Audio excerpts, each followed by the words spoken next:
Says Rav Nisim again and Shalom. So we're speaking about Moshe Rabbeinu. So Moshe Rabbeinu was in heaven receiving the Torah. The Gemara says he saw Hashem writing the tagin, the crowns on the letters of the Torah. Moshe Rabbeinu asked Hashem, Mazeh, what is this crowns, tagin? Tagin, you're writing on the letters. Hashem said, in many years from now, there will be a certain rabbi that he will go and doresh from each of the crowns of the letter. He'll learn halachot from the crowns of the letters. So then Moshe Rabbeinu asked, who's going to be this rabbi? Who's going to learn from these crowns? What can you learn from these crowns? It's chidush. Says his name is Rabbi Akiva. He says, show me him. So he went, and Hashem agreed for that purpose to Moshe Rabbeinu to sit. Where did he take him? He took him in the future, all the way to the shiur Rabbi Akiva. Go ahead.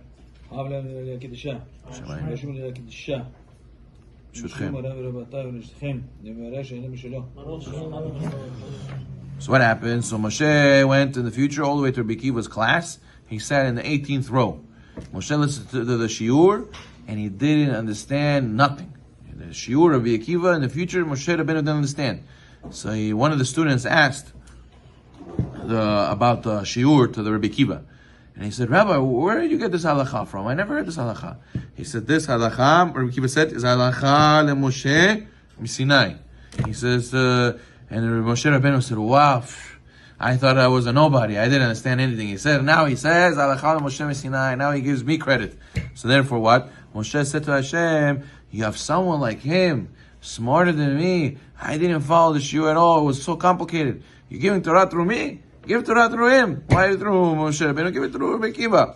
So you see what? You see that Moshe Rabbeinu didn't want Rabbi Akiva to go back in time. Moshe said to Hashem, don't give the Torah now. Give Torah way later. Wait till Rabbi Akiva comes to the world. Give Torah through him. Why give Torah? It's worth it to wait so many years to give it through Rabbi Akiva. That's how much greater he is than me. So you see how great Moshe Rabbeinu was. After Moshe, what? Right, still, after Moshe died, so the Jewish people went to the land of Israel. Many years later, before the Romans destroyed the second temple, Rabbi Akiva was born, but he was born to a family of converts. No one ever taught him how to read. No one ever taught him how to write. Till 40 years old, he was ignorant. He was just as ignorant as he was poor. And therefore, all we know from him, one thing, that he had good character traits, right? We know that's why his wife chose him. Rahel saw good in him. But what? So he went, the Gemara says, that he left his wife and kids for 3 years. He was married one time before Rahel, right? And he was married one time before, and he went to work for some guy. 3 years, we learned the story before. 3 years he worked, again and again get paid. He came Erev Kippur, and he asked to get paid, and he told him, you have money? I don't have money. He said, you have land? I don't have land. You have animals? I don't have animals. You have blankets? I don't have blankets. And what? And he judged him each time favorably. And he said, maybe he did business, maybe he rented it out, maybe something happened, we didn't give maaser. He always judged him favorably each time. And afterwards, when he came to pay him after Chagim, he said to him, what did you think when I told you I didn't have? Oh, I judged you favorably each time, I judged you favorably. And what? And he says, it's true. Each time that what you thought of that judged me favorably, that was the emet. And therefore he paid him very nicely. So what do we see from here? We see that story was Rabbi Akiva. You see already, even before he did teshuvah, he still had very, very good midot. So therefore you see, before the precursor, the fundamental idea behind being the leader and giving over Torah is to have good midot. That's the first thing. So therefore that's why Moshe Rabbeinu saw him and he said, give the Torah through him. He has such a great midot. That's why he's greater than me. Age of 40, what happens? Akiva started working for Kalba Savua. Kalba Savua was one of the greatest, the richest men, one of the 3 richest men in Yerushalayim. There was Kalba Savua, there was Nagdino Ben Gurion, and Betzitzita Kesat. So those are the 3 most wealthiest people in Jerusalem. So one day he said, you know what?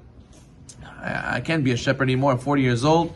I already left my first family. I need to get married. I need to continue with my life. So the Gemara says, Sechet Ta'anit, he saw he saw the daughter of the Kalba Savua, the owner of the business he works for. Her name was Rachel. So what happened? But at the end of the day, he's a pauper. She's a multimillionaire's daughter. What does he have to do with her? But still, at the end of the day, she wanted him. She saw him, she wanted nothing to live on. So he saw his wife was very upset that she was a multimillionaire living in a castle, and now he puts her in a shack. He was so embarrassed. He said to her, don't worry, if I could, I will give you Yerushalayim Shel Zahav. What's Yerushalayim Shel Zahav? It's a nice tiara that has a design of Jerusalem on it. He says, very, very nice piece of jewelry, don't worry, I promise you, I'm going to give it to you. So what?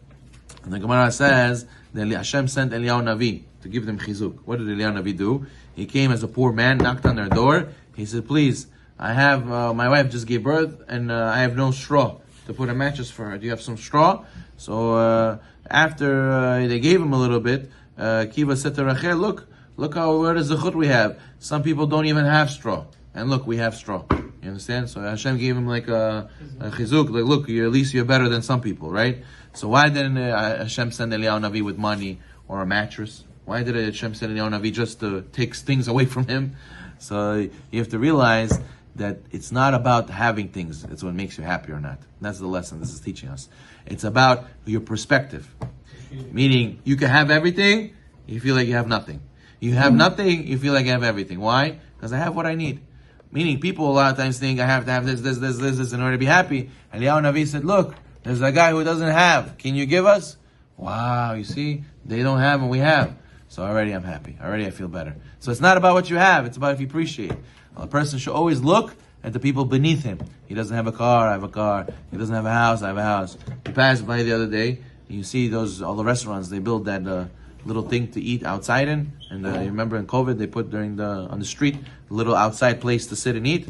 So what happens now? It's raining. Homeless guy, he goes over there to sleep because there's nowhere to sleep. He sleeps inside under a table over there. Why? There's nowhere to go. And every time it rains, it rains, so annoying, we have to go inside. Thank God we could go inside. Thank God we have a place to be covered from the rain. We don't have to sit outside in the hot. We have AC, we have all these wonderful things. And what? We're busy thinking, well, we don't have, and until I have that, I'll be happy. No. Rabbi Akiva teaches us, it's all about your perspective. People are looking for the city of happiness, they don't realize the state of mind. Baruch Na'olam.